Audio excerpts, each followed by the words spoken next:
Yeah, we're good. That's sweet. Cool. Awesome. All right, episode something. Yeah, I think it's episode 4 yeah, for sure. of Business Lane podcast. Started off a little bit differently this week. Let me turn off the music. There you Started off a little bit differently this week. Josh, what's one thing you learned this past week? I would say in banking overall, and I shared this last Friday. I was at a Chamber of Commerce meeting. But one thing I've learned businesses wise, it's like maybe like a little bit of a tip, I guess you would say. But making sure you're getting paid when you're paying people is huge. So like making sure that you're using like a rewards card of some kind, like your rewards, like a credit card of some kind. A lot of vendors take those. People don't realize they take credit cards like that. And sometimes the reward from the credit card itself outweighs the fee. Sometimes it's better for you to, maybe pay like a 1-2% fee if you're getting, some free flights out of it or something like that. So I would check that before, you make your payments to your vendors. I would say that I've been able to make some people some money, this past month and on that type of thing. And I shared it at that commerce meeting or the chamber meeting. And, it kind of opened up some eyes there. I got some questions afterwards. So I it got some good gravity. So what do you mean by before paying your vendors? What do you mean by that? So a lot of your vendors will automatically ask for a check. Well, define vendor first. Oh, okay. And like who, what perspective you're speaking from. Yeah. And go through that. If you own a restaurant, a vendor would be like the people you buy your groceries from, like your meat from or your produce from or something like that. Or if you're like I don't know, if you own a plastic company, plastic molding company, where you buy your plastic from, where you buy your molds from, stuff like that. Those are your vendors. And they are honestly, every business has vendors. I mean, even like Staples is a vendor. People don't really, realize stuff like that. But like Staples is a vendor. Like you buy your paper from there, you buy everything from there. Sam's Club isn't necessarily a vendor. It's more of a store. But okay. It's just the things you buy to keep your business going. Those are going to be your vendors. Okay. So now repeat the prompt. What you learned this week? Yeah. So what a lot of people are doing, and they don't realize that that it's an issue. And we almost had our first accident. I know. Wouldn't that have been something? Like she's ran a stoplight. Talking about vendors, and then airbags go off. No. So it gained a lot of traction because there's a lot of businesses that just pay with check, or they just let the vendor ACH out of their account instead of asking if they will take a credit cards. Oh, I see what you're saying. Yeah. Okay.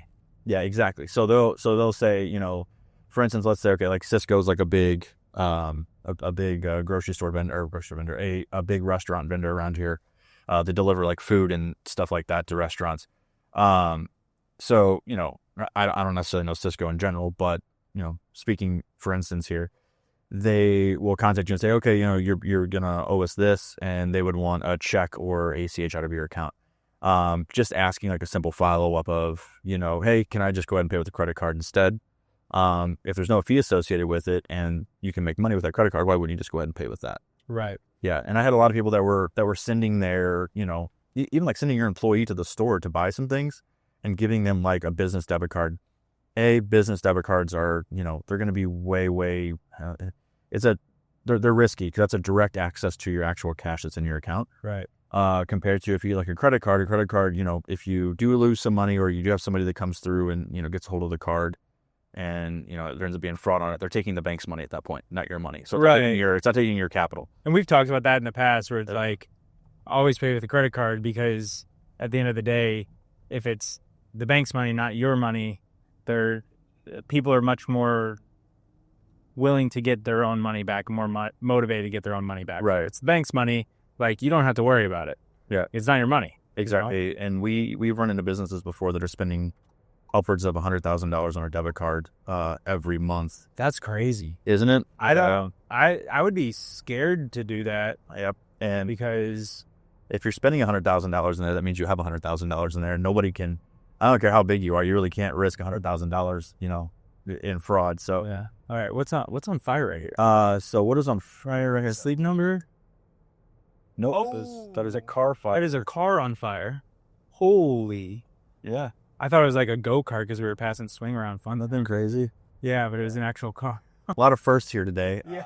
So the first accident, had our first car fire. We're doing great. We might see some other stuff today. I'm excited. But yeah, so just kind of wrap all that up. I'm sorry. Well, There's a couple things. I think it's silly. I think it's silly to spend $100,000 on your debit card. It's like in a business, your cash is your lifeblood. Yeah. And if something happens that you need cash for, like your credit card only has a limit, for the most part. Like I know there's places like Amex and stuff where they're like, we have no limits, but I mean, there's a limit on There's it. a limit. Yeah. But I think it's always safer to have that cash, pay with that credit card, and then like you said, you get points back, you get miles, you get all this stuff, and you're making money on it, especially if you're paying it off regularly. Right. If you aren't, then you probably aren't making as much on it. Exactly. And like in banking, we just call it, like you're auditing the spend of the company.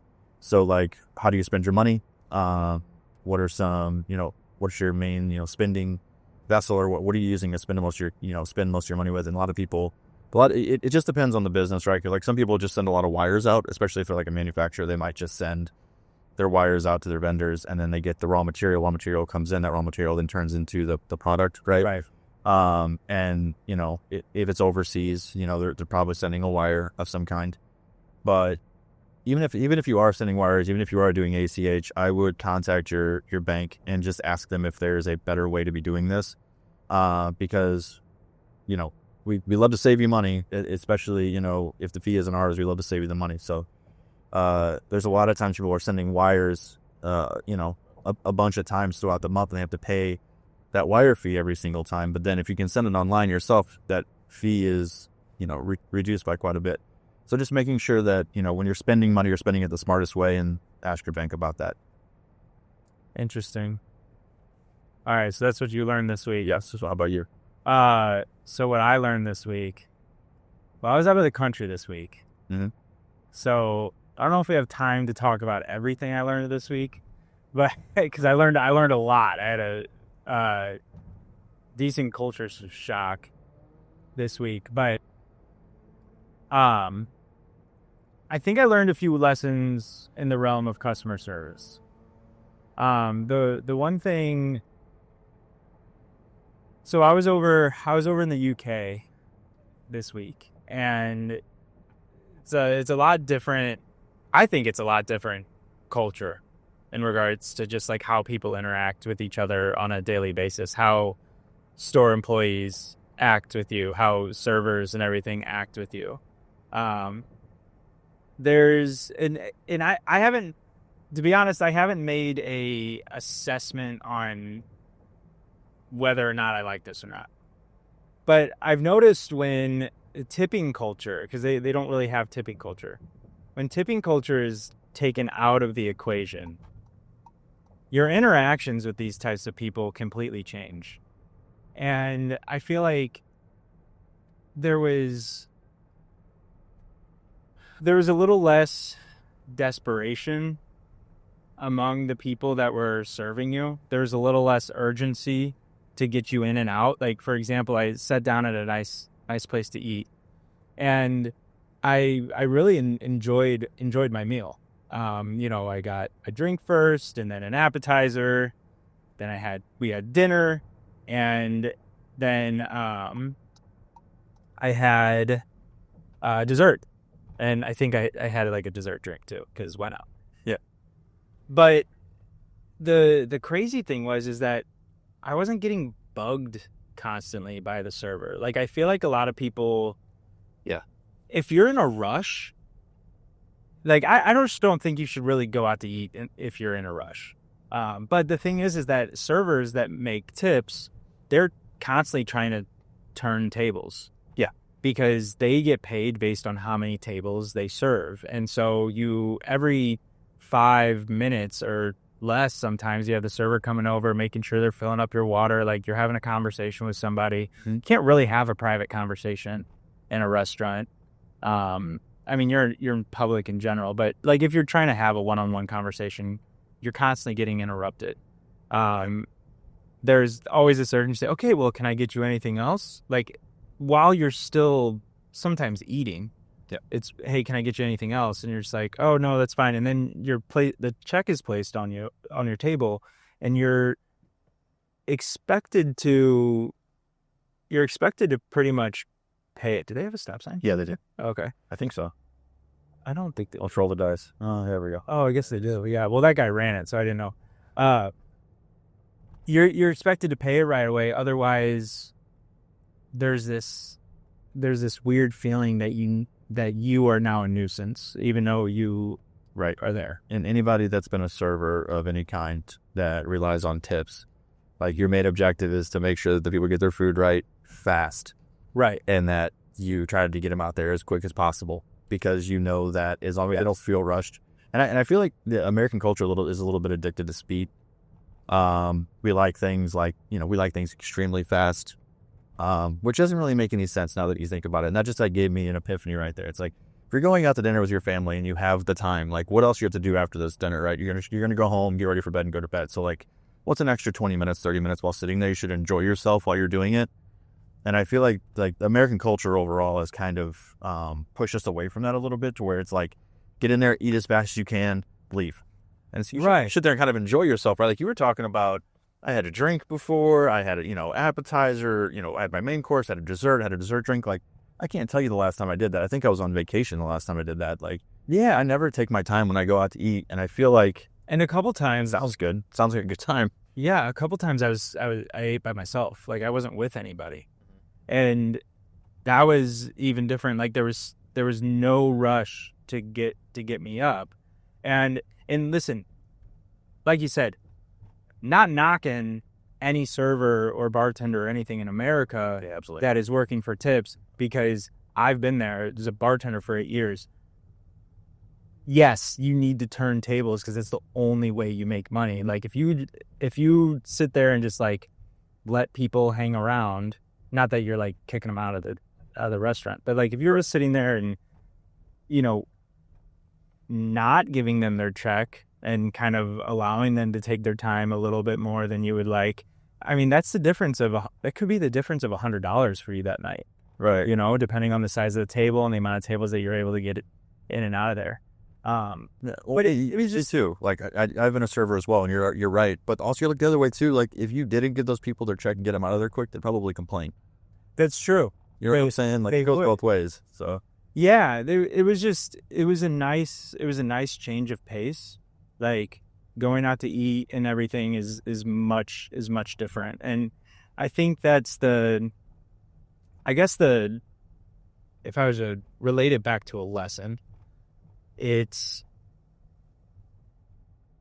that if you could, I don't even know the lesson I'm taking out of this. It's like more of just like how fast our culture is compared to just like when you go out to eat with people, or even if you're having a business dinner with somebody, like being able to just sit down and relax and get to know people and talk, I think is a much nicer and much needed change of pace from the go, working from 6 a.m. till midnight every single day just to hustle.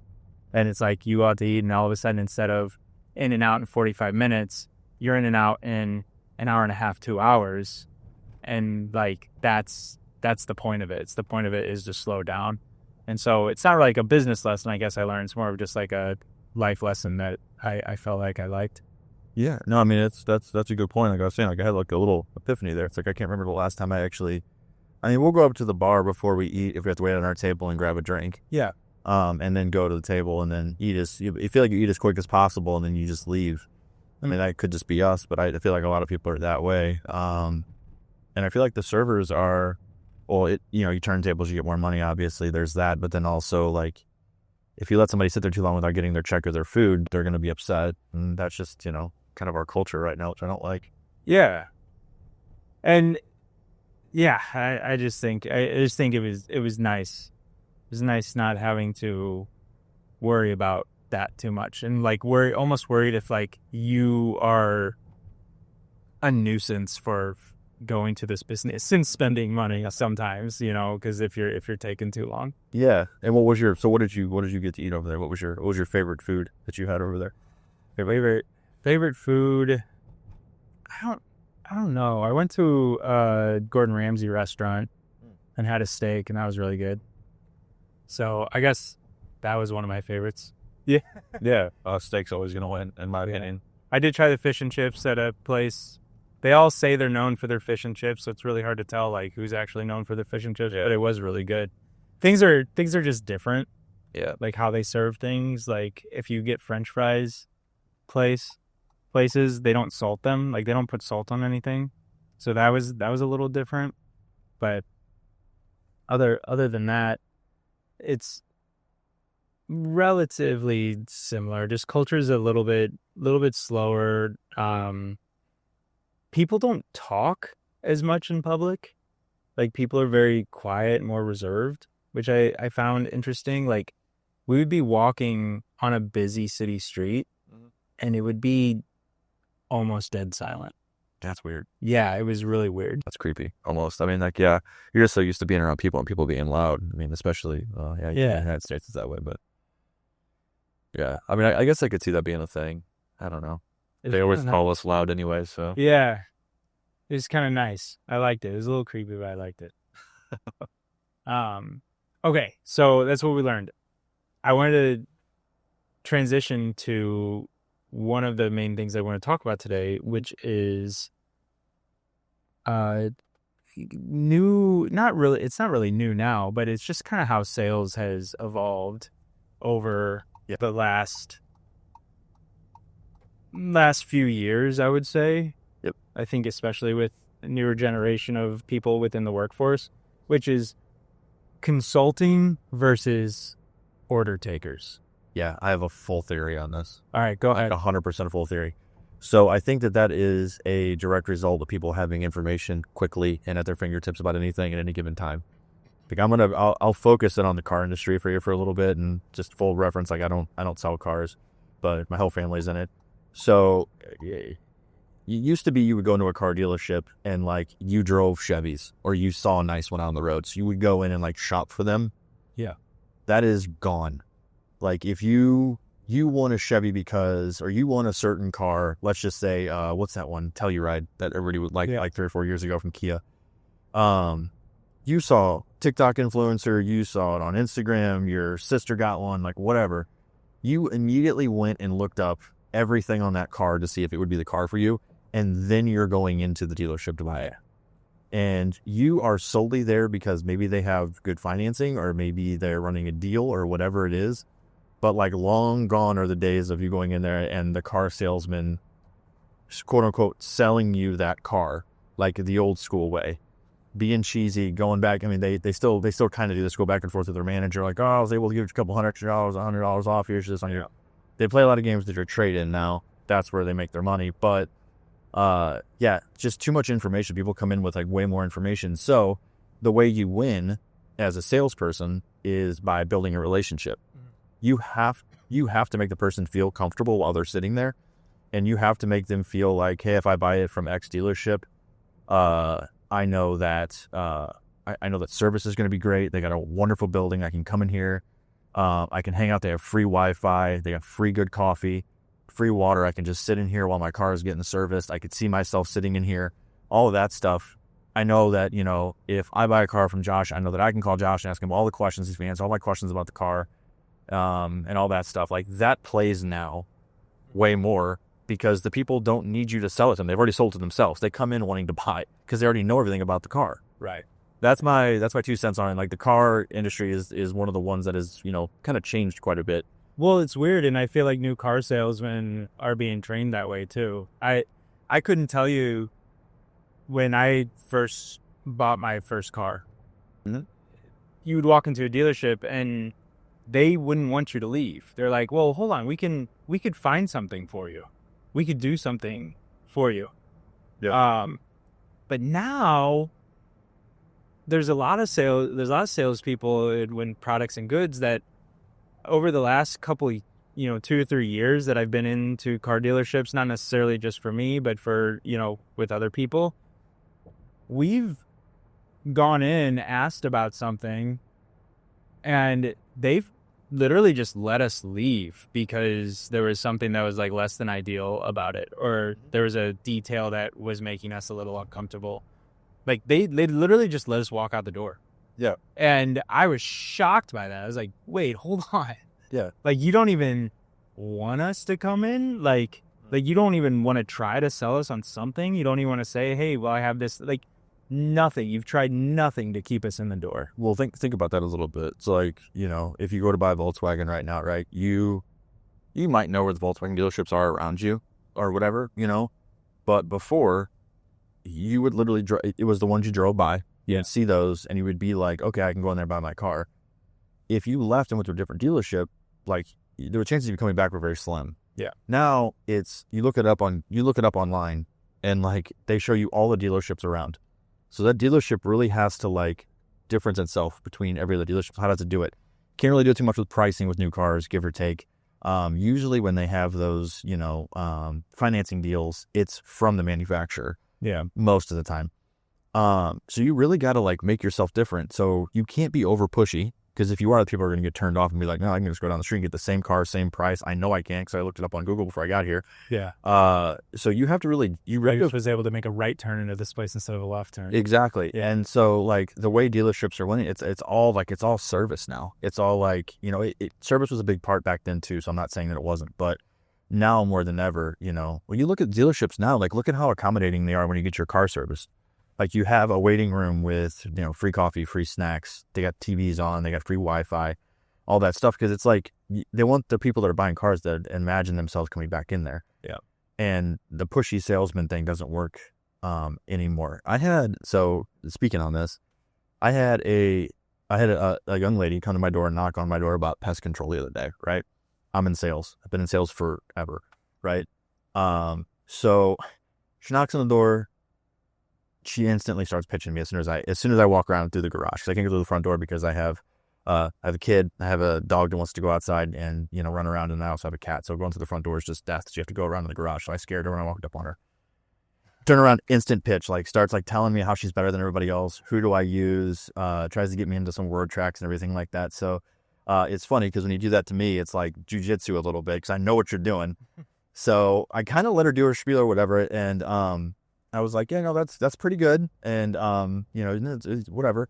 And then she, you know, full reference, I had somebody that already sprays my house for bugs, and I know the guy, and he's giving me the best deal ever. So you're not going to beat the deal.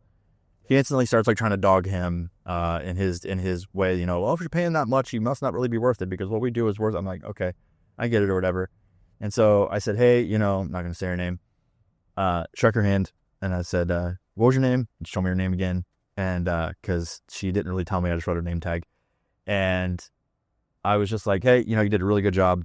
I'm in sales, but I'm not interested. But thank you for your time. Turn around and walk back inside. And so she left. The instant that she started, like, immediately went into pitch, lost me. I could have not had a bug person. I don't care. See, I hate that. I'm torn by it because I'm not like the biggest sales guy, but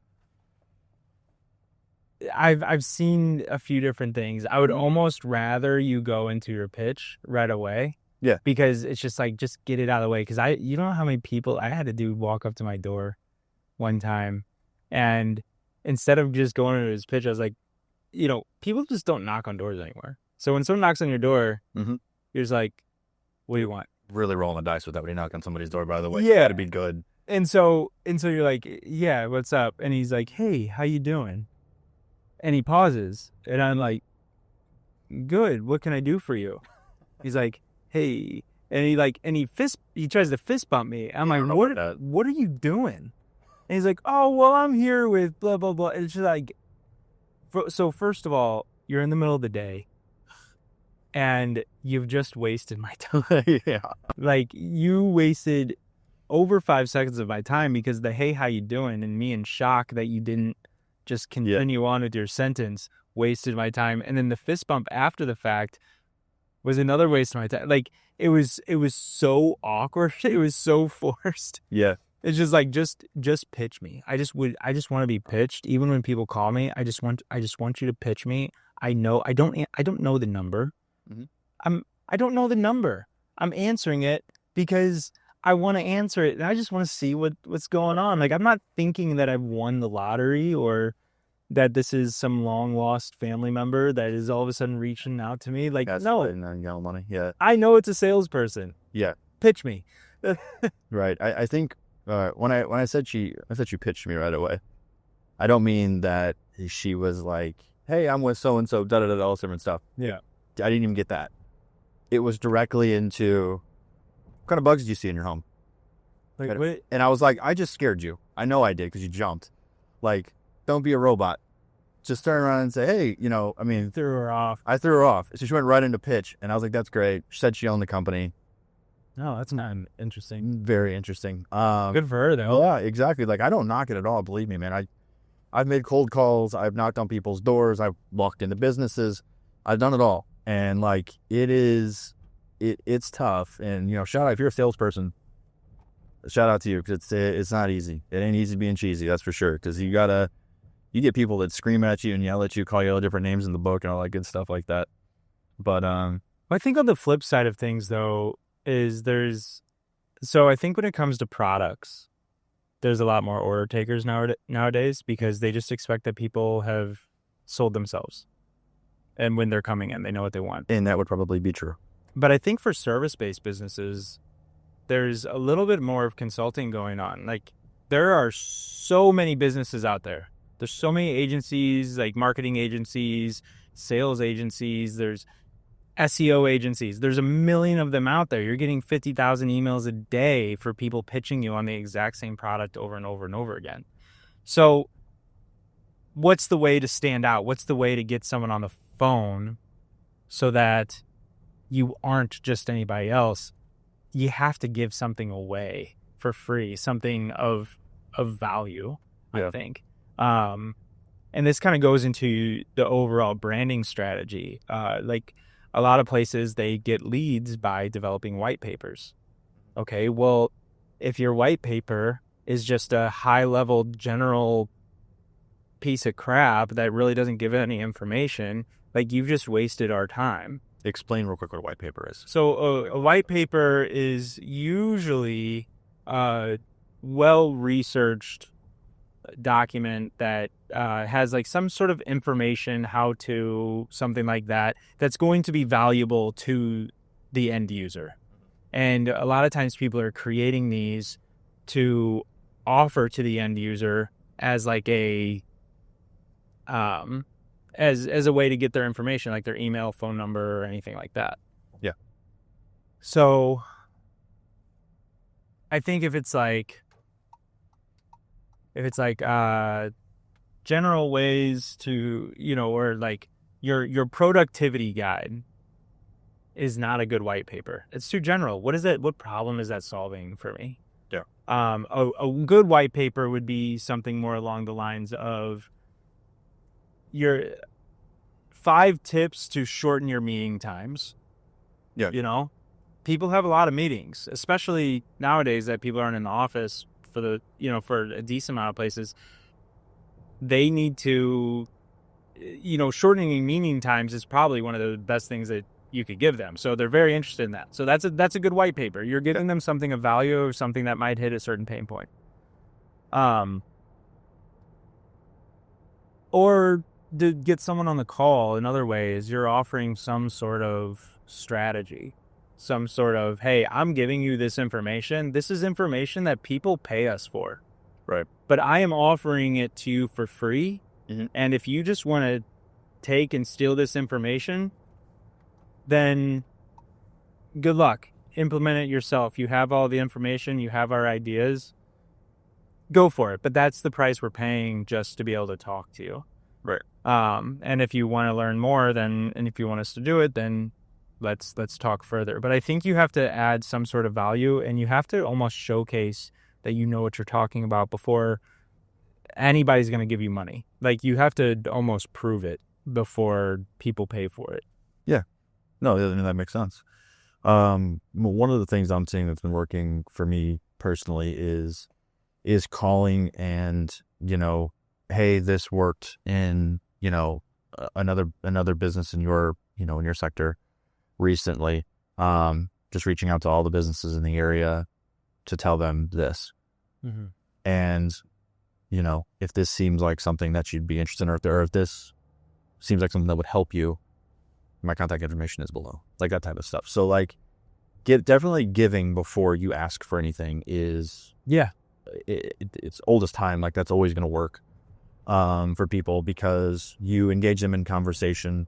A lot of people, SEO is this way, banking is this way. There's a lot of different things this way. A lot of people don't realize that they even have the problem, or that fixing this one little thing can help them, save X amount of dollars, or help them get, this much in return, or, whatever you want to say. Right. It's kind of like financial, being a financial advisor as well. Like, contacting people, being just little tricks they can do to help them save money or help them gain more money.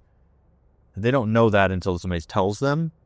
And if you send out, 100 emails in that area with those people where they probably have that same problem, your chances of getting a pop on one of those is always going to be higher. Yeah. And if you were just to send those emails out randomly to whoever, whether that be with a white page or just a simple email.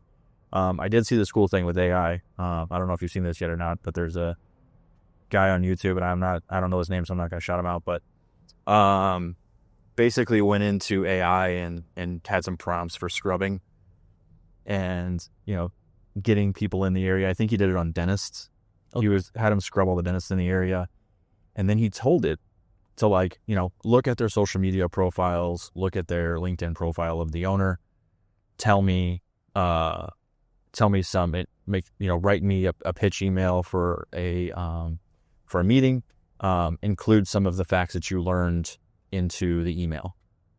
And it spit out some pretty damn good emails. Interesting. I don't know how staged this was, but we should probably try that and see what it would be. I'll find it's on my watch on YouTube, so I'll be able to see it. But yeah, that's how big of a nerd I am. That's right, in my spare time. So I've seen people implement stuff like that within the emails where it's clearly a automated prompt that is pulling from somewhere. The only reason you could tell is because sometimes what they reference, the title of the thing that you reference, is in the wrong like plurality, I guess, where it's like it just does, like the grammar is just a little off. Yeah, and we've talked about that before. Rewriting your AI, your AI, whether it's an email or a letter, whatever you're sending out, like just getting in there and like rewriting it a little bit so that it doesn't seem like AI, because anybody that deals with it in general can kind of pick one out of you can tell what AI wrote and what it didn't. Oh, right? Oh, yeah. Well, one of the things I was going to potentially bring up to talk about today was AI and customer service and things like that. But I want to save that for the next one potentially, because I am so sick of talking about AI. Like I work in AI. I love AI, but I just needed a break from talking about it today. Yeah. Using it as a tool is, well, first of all, it's unavoidable. It'll happen in everybody's, it is already in everybody's life. If you don't know where it's at, it's somewhere, but yeah, I know what you mean. I talk about it quite a bit at work too, and it's being implemented everywhere. It's just it's going to happen regardless. So, but yeah, we can say that next time. That's actually a good topic, is that and customer service. I know we spoke about it a little bit before, but just AI and customer service and just using it as a tool, I think. Yeah. Would be a good topic as well. Yeah, I agree. Final thoughts. This has been the most, I know we've called out a couple things. This has been the most adventurous car podcast we've done so far. We saw a car fire. We saw like 3 or 4 accidents.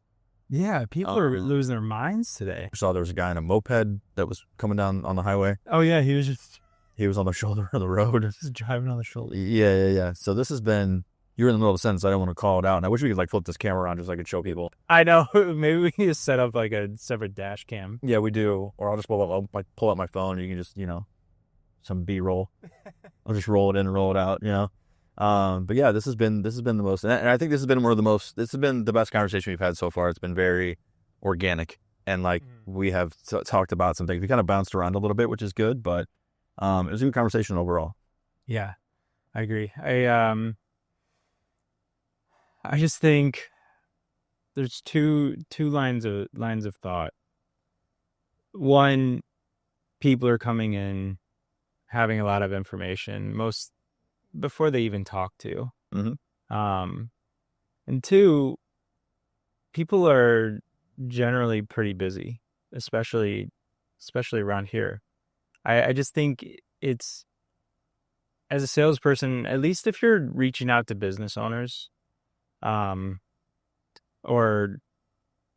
people like higher up in the totem pole, like C-suite, VP, director, like those people are busy. Don't waste their time. I feel like there's nothing that turns me off more than a sales pitch that I'm willingly engaging in and then feel like I'm just like, okay, get on with it. Like you don't have to, like the sales pitch to make a sales pitch is a weird thing to me lately. And I feel like that's, I don't know if that's an inexperienced thing or if that's a thing that like people do. Like they're like looking for some consent to sell. Like I'm willingly engaging with you. Just do it, you know? Like you aren't going to trick me into a sale. So I don't know you. People, random strangers don't knock on people's doors to have conversations. So clearly I know you're here for a reason. Just sell me. Right. Yeah. Why are you here? Because if I want your product, I'll take your product. If I don't need your product, you aren't going to be able to sell me on your product. Yeah. So just do it. Yeah, we can talk a little bit about that in the next podcast as well. But don't waste people's time. If you're there, if you're trying to sell somebody something and they've reached out to you, if it's an inbound call, they've called you for a reason. You know what the reason is. Start there. Yeah. You know, pleasantries are fine. Hey, how's it going? You know, good speaking with you, whatever. Great. Okay. You contacted me about X. Looks like your business fits because of XYZ. Let me ask you a couple of questions to make sure that the information I got is correct. Go inside of there, try to find all your objectives. Get the objectives out of the way early so you can combat them through the sale. Right. And then ask for the sale afterwards. Like you shouldn't be poking around for more information that you should have been able to find earlier to make sure that they're a fit. And then confirming all of that information inside of the sale is the beef of the sale. Or the first 10 minutes, we're still talking about our freaking weekends. And like, what are we, and what, Yeah. and the sports team, like, and all this. It's like, guys, I'm trying not to be rude here. I'm trying to be like pleasant about it, but at the same time, get on with it. Right. Yeah. Let's not waste each other's time here. Like, you know, and but it's just, it's part of the game. You got to be able to read the room too. Yeah. That's the other thing too. Because some people, believe it or not, some people like to be talked to. I know. 10, 15 minutes before you even talk about anything with the sale, and they think it's rude if you don't. I feel like I might be an outlier. Yeah, you might be a little bit. I might be. I always give them. Yeah. I always give them a little bit. Like I always give a little bit of candor up front. I'm always, you know, hey, how's it going? Good. How are you? Good. Yeah. You know, just take advantage of that beautiful weather this weekend. You did okay, and you can kind of tell if they're ready to go or not. If you say that and then they said, yeah, I took my daughter to they probably want to talk a little bit before you get to the sale. If they're just like, yeah, it was cool. And then, you know, okay, we're here to do business. Fantastic. I actually prefer that because when I usually go into a sale, I have my bullet points already set up and I have some questions that I want answered that I know are going to invoke any objections that you may have. Yeah. So I do that whole thing first, and then we try to figure out, you know, what might be a potential roadblock, and then we get down to pricing. Yeah, see, for me, it's like, as soon as you ask me, how was your weekend, you've lost the sale. Like, if this is how it goes. Pretend you're the guy trying to sell, and you, like, are about to have a little candor. Yeah. All right. Hello? Yeah. Hey, Mike, how's it going? Yeah. No, it's not that bad. Yeah. Good. How are you? Good. Yeah, let's take advantage of that nice weather this weekend. Now I'm pissed. Yeah. Now I'm just like, no, I'm not annoyed just because you say how you doing. But if you ask me something specific about the weekend or the week, I guess I'm kind of a grouch or something. I'm just like, don't talk to me about that. I want you to get on with this. Would you tell people about the dinosaur if I told you that? If I asked you how's your weekend was, you'd be like, I saw a dinosaur this weekend. Yeah, I have. Wait, I what? told several people today. You I have? saw a dinosaur. I saw a dinosaur, and then I ended up sending the video. Fun fact: my wife thought it was a good idea to get a 8 foot tall, 16 foot long dinosaur at my kid's birthday party, and that scared the hell out of most of the kids. So Yeah, it was great. there's that. Oh yeah. But yeah. I mean, the candor works on most people. Mike, you're just weird. Yeah. So, all right. That's it for this one. If I'm to leave you with anything, it's I'm just gonna leave you. Yeah, there you go. Yeah. Bye.